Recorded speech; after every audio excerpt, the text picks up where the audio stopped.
श्रावण के महीने की श्रावण शिव महापुराण की कथा सुन रहे हैं। एक बात दिल से बताना, जितनी सौभाग्यवती माताएं होती हैं ये संक्रांति पर भी 13 चीजें दान करती हैं, 14 चीजें दान करती हैं। बीच में कोई 16 सोमवार का उद्यापन करेंगी तो भी सुहाग की सामग्री देंगी, उद्यापन करेंगे तो भी सुहाग की सामग्री देंगे, कोई कार्य करेंगी तो भी सौभाग्य की सामग्री देंगी। सौभाग्य की सामग्री का दान क्यों किया जाता है? सौभाग्य सूचक वस्तुओं का दान क्यों किया जाता है? सौभाग्य की वस्तुएं क्यों प्रदान करी जाती है, क्यों दी जाती है? उसका कारण क्या है?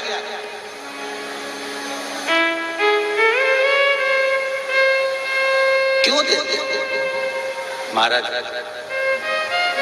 भारत की भूमि की सौभाग्यवती माताओं का एक मन की अभिलाषा रहती है, भारत की भूमि की माताओं की एक अभिलाषा रहती है कि जब उसके प्राण छूटे तो अखंड सौभाग्य धारण करके पति के कंधे पर और पुत्र के कंधे पर शमशान कर।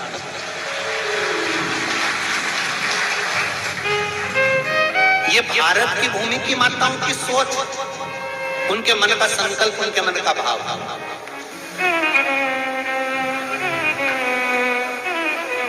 क्यों देते हैं चूड़ी का दान, क्यों देते हैं बिंदी का दान, क्यों देते हैं अखंड सौभाग्य का दान? किस महाराज?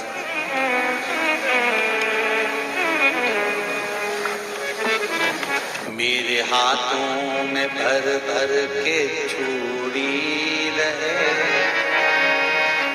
मेरे हाथों में भर भर के चूड़ी, और मैया कोई कामना मेरे मस्तक पे चमकती चूनर रहे, मेरे मस्तक पे चमकती चूनर रहे, और मैया कोई कामना मेरी मांगों में भर भर के सिंदूर रहे, मेरी मांगों में भर भर के सिंदूर रहे, और मैया कोई कामना नहीं मेरे पाँव में बिछुड़ी का जोड़ा, एक बिछुड़ी नहीं, कितनी?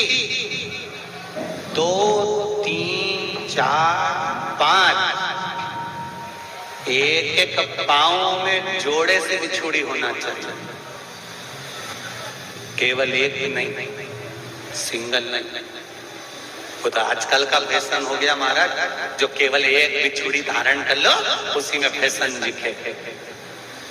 श्रावण की शिव महापुराण की कथा कहती है जब बेटी को विदा करा जाता है और पहली बार बेटी के पांव में जब बिछुड़ी डाली जाती है तो वो बिछुड़ी भी अलग अलग नहीं होती, उस बिछुड़ी के जोड़ को चेन से एक दूसरे से बंधा हुआ होता।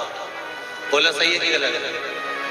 जितने आस्था चैनल पर कथा सुन रहे हैं, जितने फेसबुक पर सुन रहे हैं, यूट्यूब पर सुन रहे हैं, सुन लेना कि मेरे भारत की माताओं का जब पाणी ग्रहण संस्कार किसी बेटी का होता है, उसके पांव में जब पहली बार बिछुड़ा पिनाया जाता है, बिछुड़ी पिनाई जाती है, तो वो बिछुड़ी भी एक दूसरे से बंधी हुई होती है, चेन से बंधी हुई होती है। उसको अलग अलग वाली बिछुड़ी शादी के मंडप में नहीं पिनाई जाती। क्यों? जैसे ये बिछुड़ी एक दूसरे से पांव में बंधी हुई है, तुम्हारी जिंदगी अंतिम श्वास तक ऐसी ही बंधी है, यही बनना चाहिए।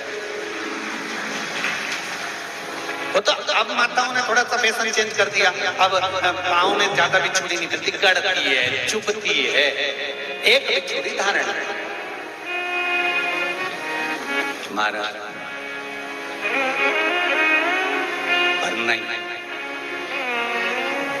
बिछुड़ी भी 2 जोड़े से। हमारी माताएं, भारत की भूमि की जो माताएं हैं, ये चूड़ी भी हाथ में पहनती है तो जोड़े से पहनती है, बोलो जैसा सही है कि गलत है। एक अकेली चूड़ी माताएं हाथ में धारण नहीं करती हैं।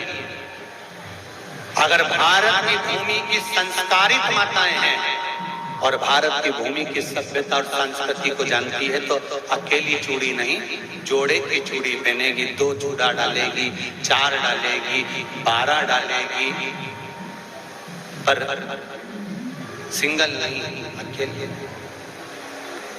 श्रावण के महीने की शिव महापुराण की कथा, जिसका नाम है श्रावण शिव महापुराण की कथा, ये कहती है कि पार्वती जी ने और गंगा जी ने ये चतुर्मास में जितना सौभाग्य का दान दिया है, उनके बराबर दुनिया का कोई व्यक्ति इतना सौभाग्य का दान नहीं दे सकता जो माता गंगा और पार्वती दोनों दान दे रहे हैं।